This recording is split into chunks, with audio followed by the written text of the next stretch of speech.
The views and opinions expressed in this program do not necessarily represent those of Natural Bridges Media or KSQD's staff, volunteers, or underwriters.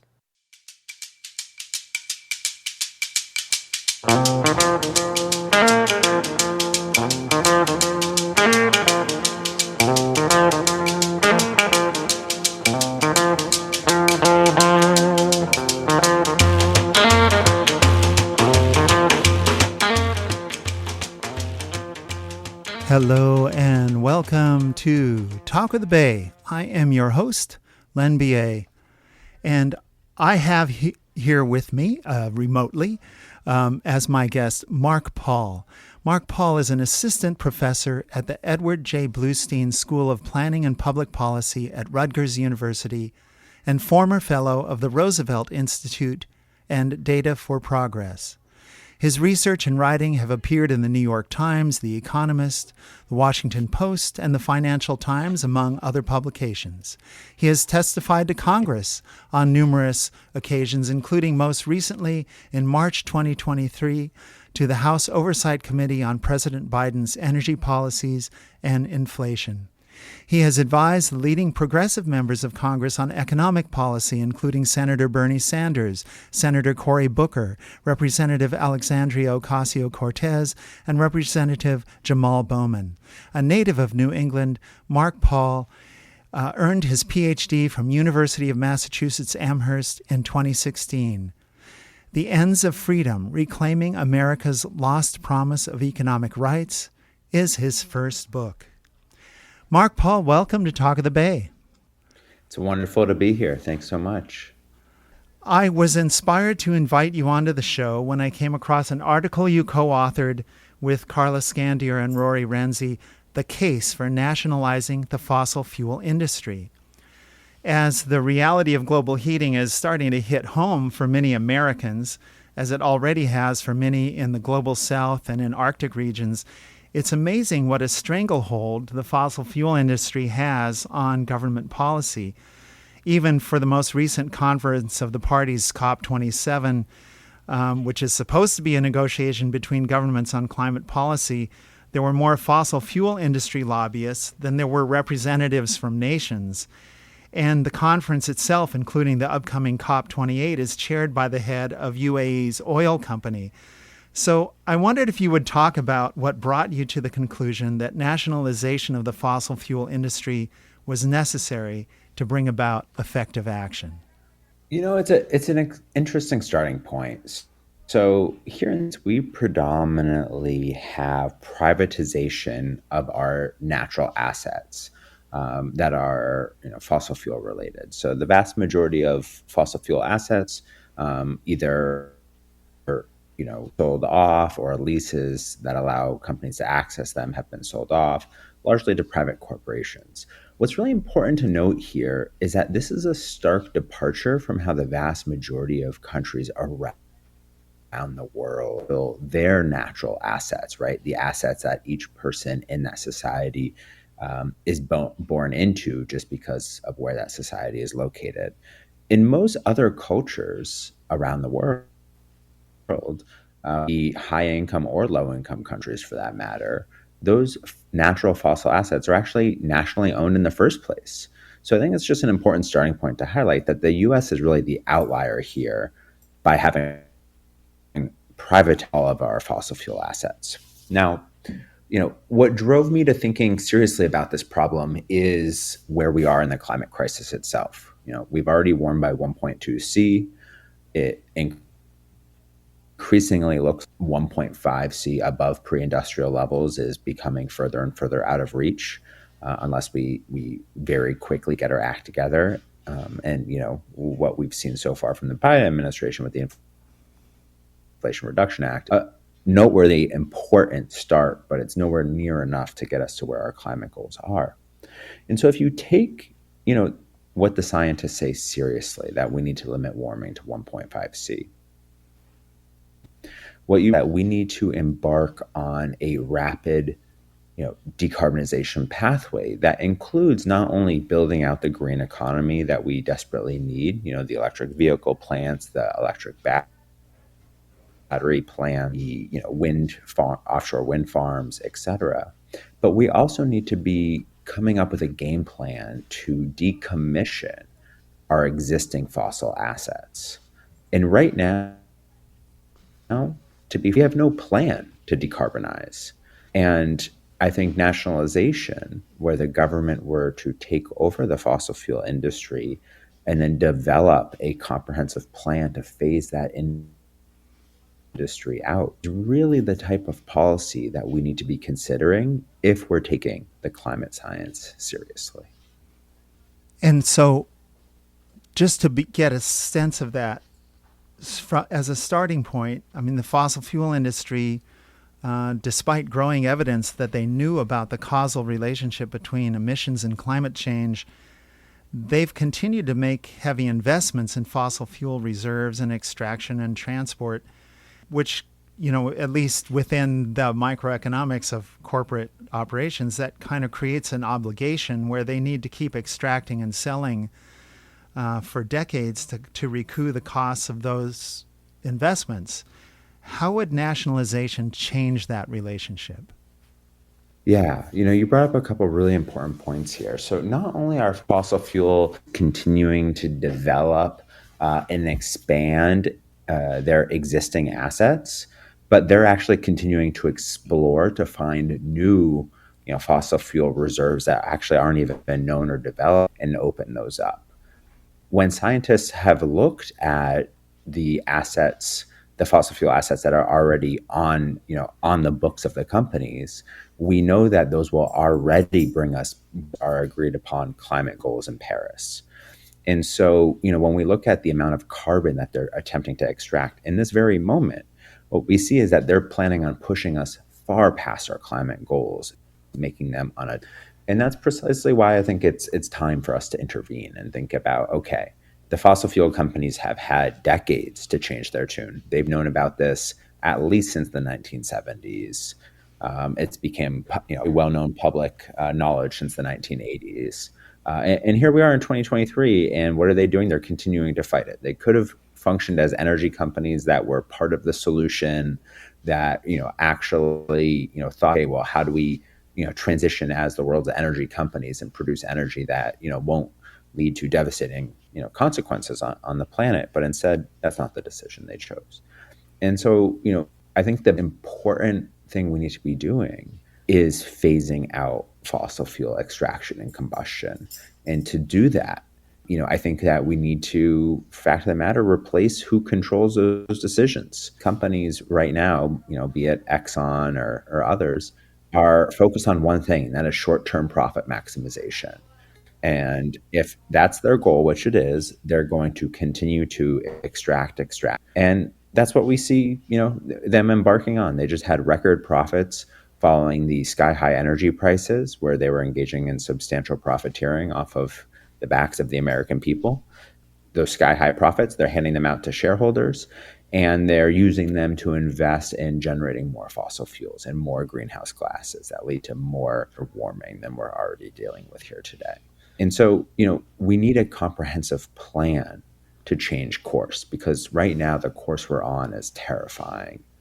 And that's precisely where nationalization comes in. It realizes that we need we need a new captain at the helm, and tries to, replace the short-term profit motive with the federal government, which, if done well, that this would, prioritize the well-being both of the American people, but also of the global community through our agreements in the Paris Climate Accords. Yeah, and we're not keeping with the agreements within the Paris Climate Accords as we currently stand. So, have we ever done that before? Have we ever, as the United States, ever nationalized an industry before? It's a great question, because I think often when people think about nationalizing an industry, sometimes folks recoil a little bit and think, oh, that's a big step. But in fact, there's many times throughout American history that we've nationalized industries. The nationalization of an industry was under, that radical left-wing president named George Bush, where George Bush decided to nationalize airport security following the September 11th attacks. And that was what led to essentially the creation of the modern day TSA, and put them under Homeland Security. So that was the most recent large scale nationalization effort, and that incredibly quickly was incredibly swift. And look, at the end of the day, it was the name of national security, and I think we should be considering nationalizing the fossil fuel industry in the same vein. The pollution alone from combusting fossil fuels in the United States is responsible for 250,000 deaths in the US every year.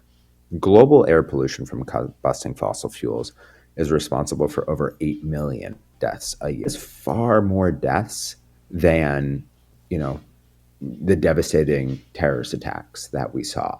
And so if, we want to think about this from a national security standpoint, which I think we should, in the climate crisis on our doorstep, then I think that there's plenty of, historic rationale for this. But we've done it, many other times whether it be public utilities for things like, electricity or water, railways. There are just many historic examples where we've nationalized whole industries essentially in order to promote the public good. Yeah, and you mentioned national security, and I know that the railroads were nationalized during World War I, temporarily, as it were, but nevertheless, it happened, and it apparently improved operations significantly, and allowed the supplies for the war effort to move more efficiently, as well as apparently improving service overall. And I know that during World War II, some industries were essentially commandeered to create the amazing amount of production of weapons and ammunition that was used in World War II. So the fact that, as you mentioned, climate change definitely has a huge impact on our national security seems like pretty much similar rationale for doing such a thing. But in so doing, I mean, would we have to compensate stockholders of fossil fuel companies? How does that figure into the overall equation? Yeah, that's an important question. And in general, what I advocate for is to engage in some type of purchase of the fossil fuel companies, which essentially would be, purchasing stock from current shareholders in those corporations. And, I think one valid critique of that approach is that, hey, the fossil fuel companies and their owners are getting for generating the climate crisis. And I have a lot of sympathy for that approach. Legally, in the United States, I believe, I'm not a lawyer, I'm an economist, but I do believe that we would need to compensate them, is my understanding of the law. That said, look, if a one-time bailout of the owners of the fossil fuel companies is the price that we need to pay to avert climate change, I'm willing to pay that price. It's not a price I'd like to pay, but it's a price that I am absolutely willing to pay. And most importantly, I think neutralizing the fossil fuel companies will open so many doors for us, because it's precisely the fossil fuel companies that stand in the way from passing the climate legislation we need to truly meet the moment. Why did Senator Joe Manchin work on rolling back President Biden? It was because his donors in coal country told him to. It wasn't because, he thought that the provisions in that policy were inherently bad. It's because he is, beholden to moneyed interests, fossil fuel industry itself. And so what we saw in the Inflation Reduction Act is a program that has lots of carrots, lots of tax credits and incentives for building new infrastructure and engaging in energy efficiency investments. But we essentially saw no sticks in the Inflation Reduction Act. And that's because, the Democrats don't have the power to take on fossil capital. And nationalization, I think, is the most straightforward way to neutralize, literally overnight eliminate the political power of the fossil fuel industry, which is precisely held us back from climate action for decades. Yeah. Well, listeners, if you're just tuning in to Talk of the Bay here on KSQD, my guest is Mark Paul. He's an economist and assistant professor at Rutgers University. He's the author of The Ends of Freedom, Reclaiming America's Lost Promise of Economic Rights, and also co-author of an article, The Case for Nationalizing the Fossil Fuel Industry. And Mark, we've been talking about this fossil fuel industry nationalization. In the article, you referred to climate change as the greatest market failure in history. And I wonder if you could talk about that and explain that some more. Sure. So economists have this kind of basic assumption that, for them comes second nature, but when you actually explain it to, I think, a lot of everyday people, they say, wait. And their basic assumption is that, in general, markets function perfectly, that, supply at all times equals demand, that everybody has what's called full information. So if you ever go online to say, Amazon, or you walk into the grocery store and you're holding two different items, and what's the difference between the name brand and the generic cereal or flour, it means that you perfectly know the difference between those items. And of course, hey, before I became an economist, I went to culinary school, and let me tell you, I have no idea the difference between name brand and generic when it comes to the grocery store. Nevertheless, economists have all these assumptions, and those assumptions lead them to believe that we more or less live in the best of all possible worlds. And there are some deep in that kind of perfect idealized world. And one of those deviations is this idea of a market failure. It's when the market breaks down. It doesn't lead to the best of all possible outcomes. Now, pollution is kind of essential market failures. That is precisely what leads to, pollution and the creation of greenhouse gases leads to climate change. So, when I don't know if you have a car, but let's assume it's a gas car, an internal combustion engine vehicle. And when, you decide to drive to work, you are not making that decision fully taking into account, greenhouse gas emissions that you are going to emit when you drive to work, because you don't have to pay for them. There's no tax on greenhouse gas emissions. And so we call that a negative externality here in economics. And so we allow negative externalities like pollution. Another example is, secondhand smoke from cigarettes. That's an example of an externality that we regulate after, much evidence came out that it's tremendous to human health. And so when you have these externalities like pollution and greenhouse gas emissions, people overconsume fossil fuels because they're not paying the proper price, accounting for all the effects of their actions. And in turn, we essentially get climate change. People and companies and states consume a tremendous amount of fossil fuels. They don't have to pay for or really reckon with the long-term consequences of their actions. Let's remember, when carbon gets emitted into the atmosphere, it's going to last for thousands of years. And we're not on that time scale. And so Lord Nicholas Stern, who is a wonderful climate economist from the United Kingdom, kind of famously called climate change as the largest market failure. Just essentially shows that the market is not working for us in this moment. Yeah, and it's, for companies to be able to externalize those costs, like just place it on society to deal with. We see those consequences in so many arenas, but particularly, as you mentioned, in pollution and the death and environmental destruction that it causes. It's not insignificant. And yet it seems that governments are kind of working the wrong side of the economics of this. Like in 2022, the International Monetary Fund crunched the numbers and found that governments were spending something like $7 trillion per year on fossil fuel subsidies. The colossal sum spent on these grants and tax incentives was largely driven by the war in Ukraine and its ripple effect on energy prices, but the trend had already been on an upward trajectory as economies were surging in the global south, which suggests it's likely to continue unless there's a global transition to green energy.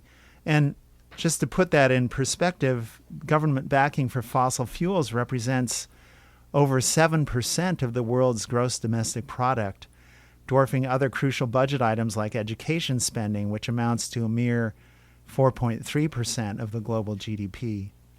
And according to the IMF, curbing these subsidies could not only realign humanity with climate goals, but also save 1.6 million lives annually and boost government coffers by 4.4 trillion.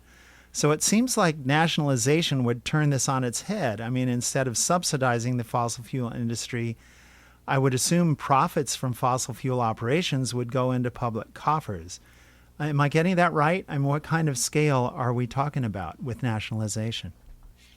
Yeah, you are getting that right. I think that, most models we see today show us that, continuing to dump money into the fossil fuel sector, not only bad for the environment, endangering the stability of the planet, but particularly a bad investment.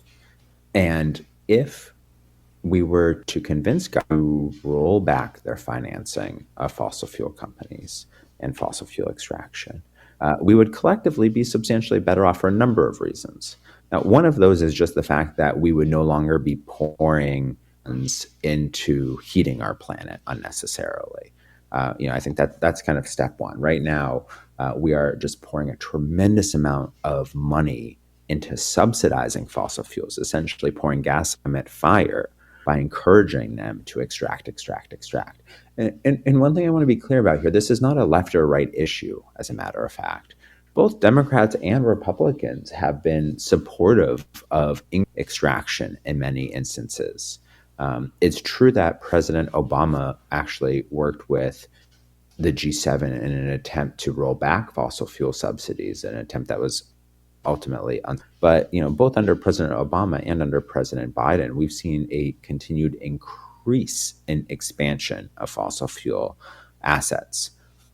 And this is something I find really troubling. Essentially what you see with President Biden's administration is, the administration more or less talking out of both sides of its mouth. It's investing in the green economy and at the same time, the fuel companies to extract. They just opened more of the North Slope in Alaska to allow for continued extraction. President Biden, in his State of the Union address, chastised fossil fuel not investing more in even greater amounts of fossil fuel extraction. And so we're seeing some serious endangering of our climate goals through these actions. So by a gravy train, we would free up resources to put them towards socially meaningful things that we need, be that increasing education funding, as you brought up, or directing even more resources, green economy, even faster, so we can transition away from fossil fuels, as quickly as possible. Yeah, and that there's so much money tied up. I mean, that it's literally in the billions of dollars per hour that is involved in the world fossil fuel trade. So that's a lot of money, and makes it really clear why the fossil fuel industry would want to spend so much money on lobbying and campaign donations and all the rest of what they do to influence policy. But there are still a lot of people who work in the fossil fuel industry. And I know that the industry itself is not necessarily particularly concerned about those people. I know when coal mines have shut down, they haven't really done anything to help, laid off coal miners or coal workers transition to other work. But it seems from a perspective of nationalization that should be a concern. How would you propose dealing with finding new livelihood for all the people who work in the fossil fuel industry as it is gradually shrunk down to the appropriate size? Yeah, this is a key consideration about the transition. We need to think about how to facilitate a transition that is just and equitable. And that includes an equitable and just transition for fossil fuel workers who have really put their lives on the line, that we can come home and turn our lights on and heat our homes in the winter, and that you and I can have this conversation right now over the internet powered by electricity. And I think it would be a mistake for us to engage in a transition that didn't protect the well-being of fossil fuel workers and the communities that they live in. And so, largely what we call this is this idea of a just transition, where the transition, really protecting those workers, the communities, as well as the communities who have disproportionately been burdened by, the pollution associated with combusting fossil fuels. So these are often low-income communities that are located near some of our dirtier fossil fuel assets, things like coal plants and the like. So in order to do that, what we need to do is engage in a number of that invest in our workforce to help then transition to green jobs of the 21st century. Just to provide one example, the type of work that workers engage in for fracking is actually quite similar work that workers engage in for geothermal.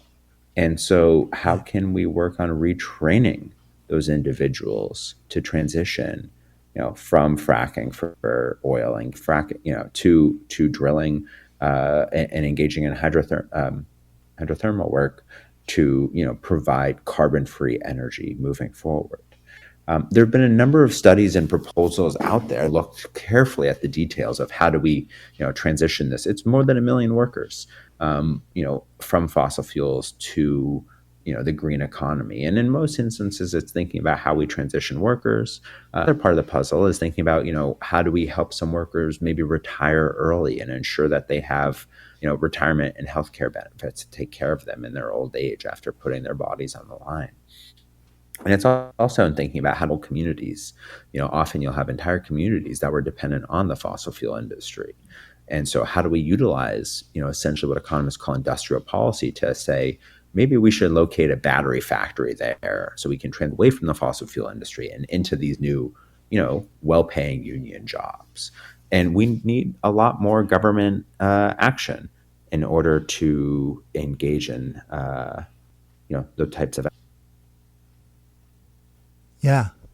That makes a ton of sense. And obviously, in this case, you're looking at it with more concern than it seems that the fossil fuel companies themselves have looked at it historically. So we're going to take a really short break, and we will be right back with more conversation with Mark Paul right after this. Don't touch that dial.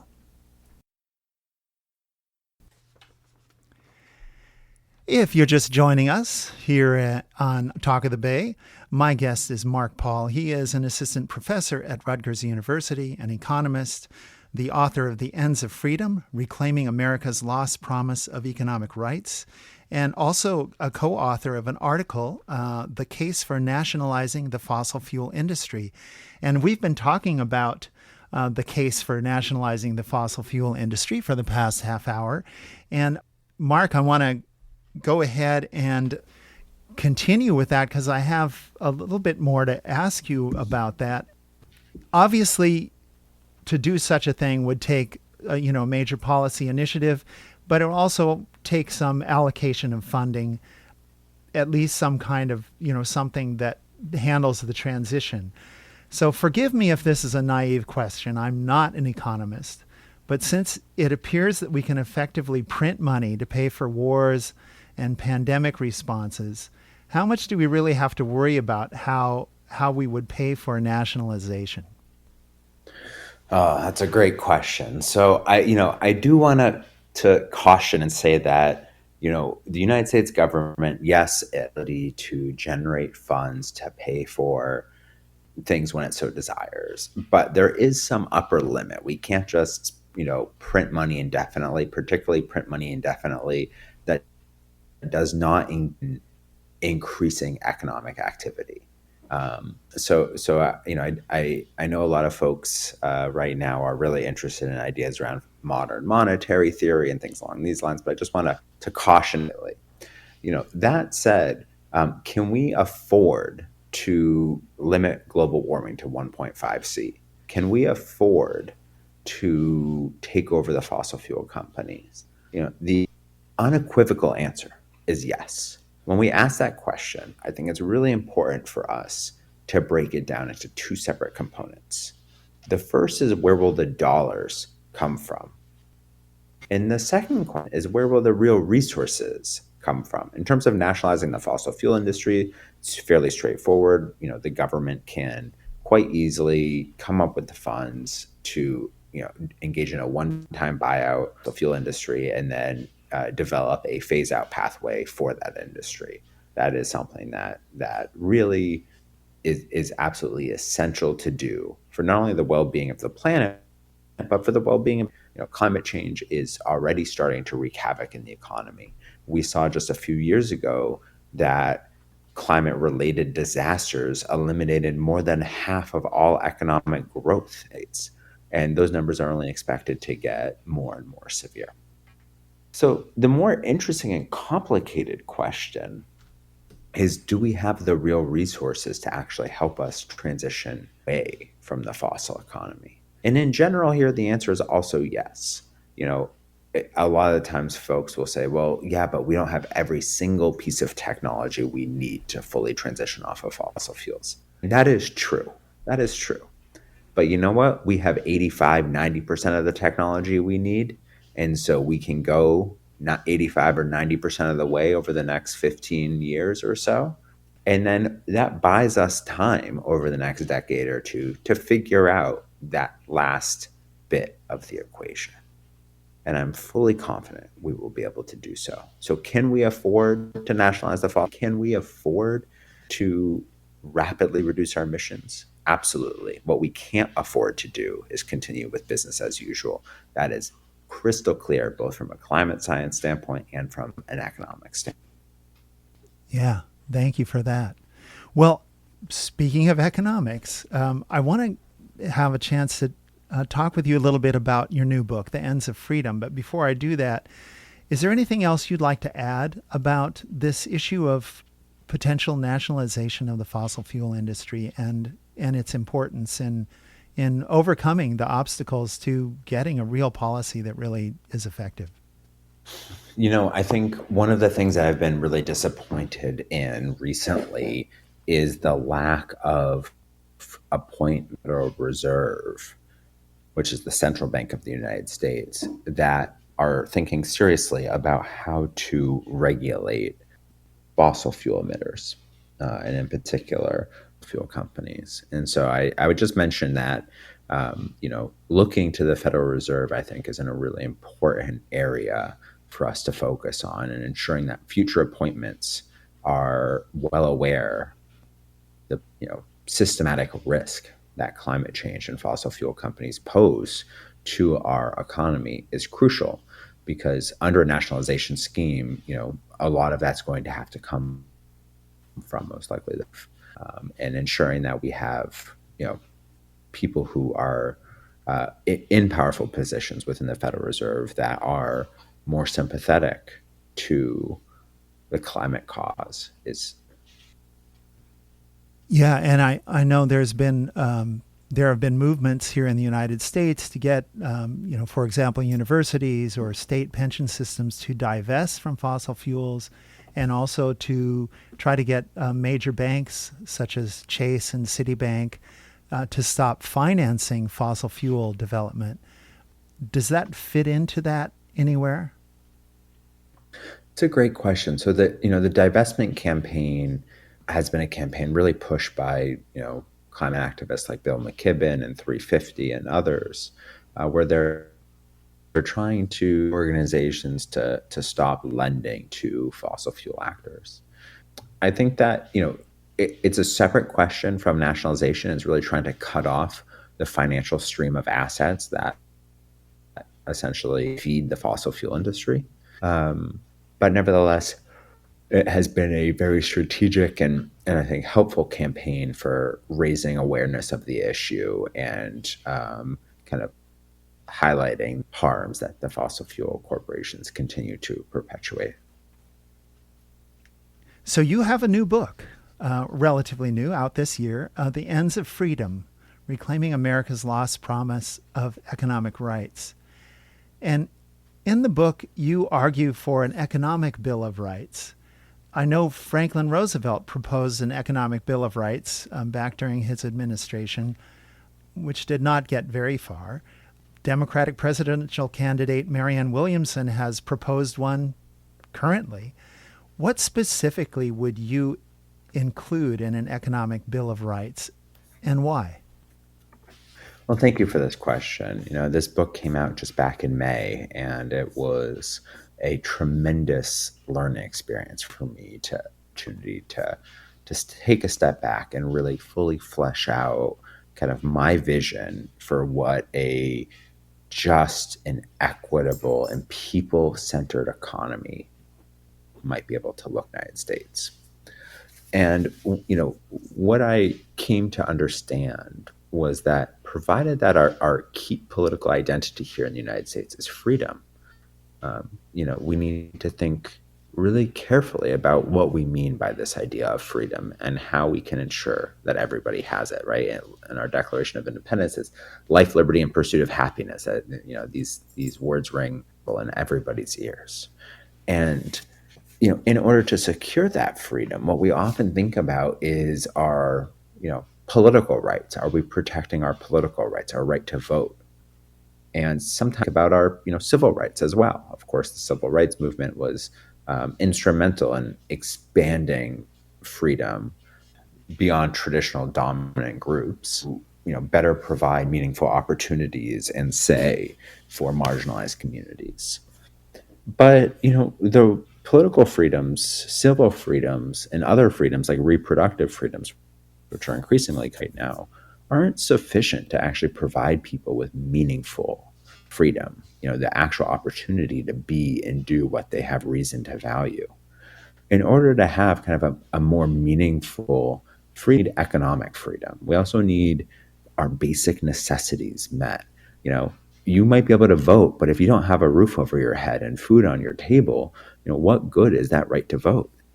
And so to be a fully member in society, came to this conclusion that we need social rights, political rights, civil rights, but we also need these economic rights. And indeed, this was a cornerstone, as you highlighted, of the vision of both Franklin's New Deal. It was also a cornerstone of the civil rights movement. In fact, Martin Luther King's final essay, which was published after his untimely assassination when he was striking with sanitation workers in Memphis, Tennessee, was entitled "We Need a Bill of Rights." He was pivoting the Poor People's Campaign to focusing on this idea of economic rights. And really, it's Roosevelt and King who were my primary motivation for writing this book. And through their works, I came to realize and flesh out the economic rights that we need here in the 21st century.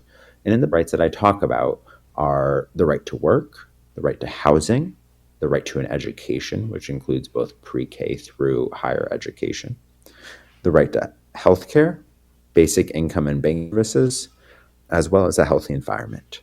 Now, there are other rights that, due to the nature of, you can only write so many pages in a book, I didn't get to really dive into sufficiently. And one of the most important is the right to a say in your workplace through a union. So, I don't mean to say that these are the only rights that we should be considering, but I think that these are the most important and powerful rights that we should be centering in our pursuit of building a more enduring vision of freedom here in the United States. Yeah, and just one piece of that, you mentioned healthcare, access to healthcare, and I know that alone, the difference between having to depend on an employer to provide it or subsidize it, as it were, or having to buy it in the private insurance marketplace, it really burdens people's job mobility. It burdens small businesses, and it makes it much more difficult. And then, of course, I gather that some huge proportion of bankruptcies in the United States are linked to people's medical expenses. So, overall, the economic impact of not having a guaranteed access to health care seems like that alone is enormously expensive, but it doesn't always fall on everybody's heads. It falls on the heads of those who are in need of at least insurance, if not actual care. As far as just health care alone, and you mentioned, work and housing and, some say in how things are conducted in your workplace. And these seem like, real quality of life issues that affect probably more than 100 million Americans. So I wondered if you would expand on that a little bit. Obviously, you did a ton of work to write a whole book on the subject, but why did you choose the title "The Ends of Freedom"? What where do you see us going if we don't have those economic rights? Yeah. In the United States right now, this notion of freedom is a contested one. You see both President Biden launch his campaign reelection speech centering the idea of freedom. You also see Governor Ron DeSantis, launching his presidential campaign all about freedom. Now, we know that DeSantis and Biden are, struggling for different visions, of course, yet they both use the same word, very, very different things. And so part of what I was aiming to do in the book is highlight that this struggle for freedom, this idea of freedom, has been one since the very beginning idea of America. That we have been struggling over what we mean by freedom. Did that mean and who it applies to since the very beginning of the founding of this nation. And it's a struggle continuing to engage with. I think that in general, the left has ceded the notion of freedom for decades on end. I think, really with the downfall of Johnson and kind of marginal failure of the Great Society, I think we really saw, and we saw the rise of neoliberalism. I think what essentially happened was the weaponization of this idea of freedom to simply equate freedom with limited and quote unquote free markets. And, when we pause and look at, the actual facts, the question is, did it deliver the good, deliver freedom? What we see is, that it resoundingly did not. So just to provide one statistical example, when Roosevelt came to power in, the height of the Great Depression, and famously quipped that he saw a nation one-third ill-clad, one-third ill-housed, and one-third ill-fed. We had 40 million Americans living in poverty. When Johnson launched his famed war on poverty, we had 40 million Americans living in poverty. And, today we are a unbelievably rich nation, yet we still have 40 million Americans. Now, of course, yes, the poverty rate has gone down. I agree. However, we've also become incredibly wealthy, and we still have tens of millions of Americans living unnecessarily in poverty. We cannot have a free society, in my opinion, when you have people not able to meet their basic needs to live a dignified life. And so continuing to struggle for this idea of freedom, to reclaim it, not by explaining what it isn't, not by just being on defense, but by going on offense and articulating a vision of a free society. I think we actually provide a blueprint for help, really envision true freedom and what that could look like and what that could mean for them and their families and their loved ones. Yeah, that's a really important vision, and I'm so glad that you fleshed that out for us. If you're just tuning in, my guest is Mark Paul. He's an economist and assistant professor at Rutgers University and the author of The Ends of Freedom, Reclaiming America's Lost Promise of Economic Rights. Well, we have about 7 minutes left, and I want to give you an opportunity, number one, to tell people how to find your book or find any of your other writings for that matter, and maybe even get engaged if there is an ongoing effort towards spreading the idea of nationalization of the fossil fuel industry, which you wrote about so eloquently. And then if we have any time left, I'd love to ask you a little bit about a letter that you signed on to with 31 other economists. That was a letter to President Biden about housing affordability. So if we have a minute left for that, we'll get to it. But first, anything else you want to say about your book and how people can find it?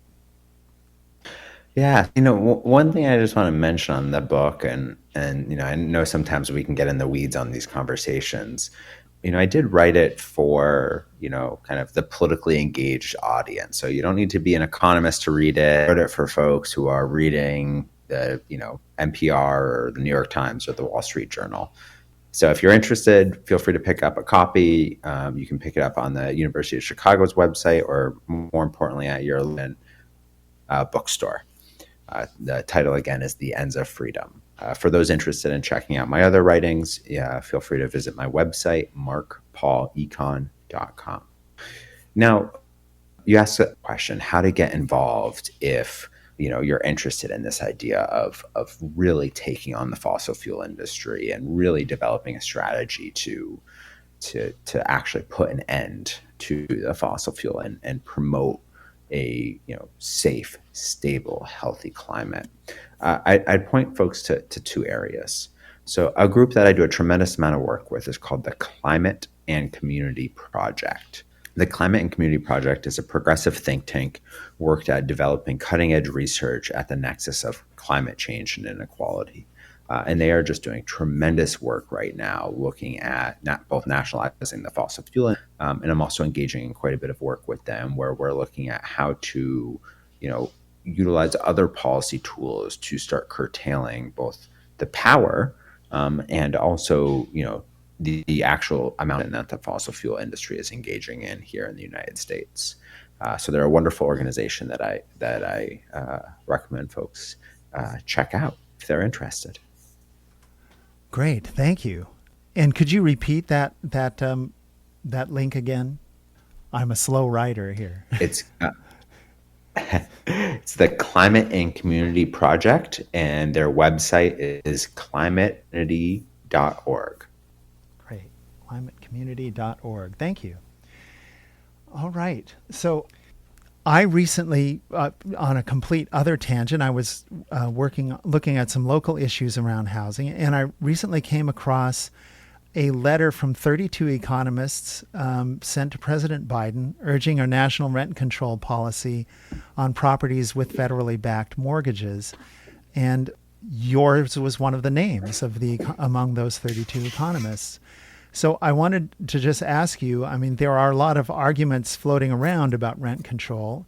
Here in California, it's particularly convoluted because we have a 1991 law on the books that severely limits rent control in the state, but it pre-existed in a few communities and limps along in its limited role in those places, but still having an effect. I wonder if you could give us a gist of that letter and how, what your perspective as an economist is on rent control. And I apologize, we only have a few minutes left. So it's a big topic. Economists in general tend to actually kind of have this negative knee-jerk reaction against rent control. Indeed, Greg Mankiw, who was George H.W. Bush's chief economist, is the best-selling economics textbook writer in the country. And when you open up his textbook, you'll find a rather startling path. The best way to destroy a city other than bombing it is to implement rent control. A pretty obscene thing to say, in my professional opinion. Nevertheless, this is kind of conventional wisdom. As the idea is that price controls in the economy are bad. Markets operate well. This comes back to the conversation we were having earlier around market failures. Markets operate well. Markets know best. Governments need to stay out. And if government intervenes in a market, whether that be setting a minimum wage, for example, or which is one example of a price control, or limiting how much landlords can increase rents, it's going to lead to negative outcomes. Now, what I just highlighted is a theory. But the question is does that theory describe the world in which we live in any meaningful way? And what I can tell you is that the bulk of the empirical research says no. So when we think about rent control, really what we're thinking about is, should we provide some protections for tenants to live in housing that does not experience catastrophic rent hikes for no good reason on a regular or semi-regular basis? Should we be regulating how much landlords can actually jack the rent? And it says yes, providing rent control increases affordability, has no to limited negative effects on housing supply, and provides better balance of power between tenants and landlords. Those are three really great facts, and I so appreciate you bringing that out based on actual data. Well, we're out of time. I really want to thank you so much for your time being on the show, Mark Paul. It's been a real pleasure. Thank you. This has been a joy. Thank you.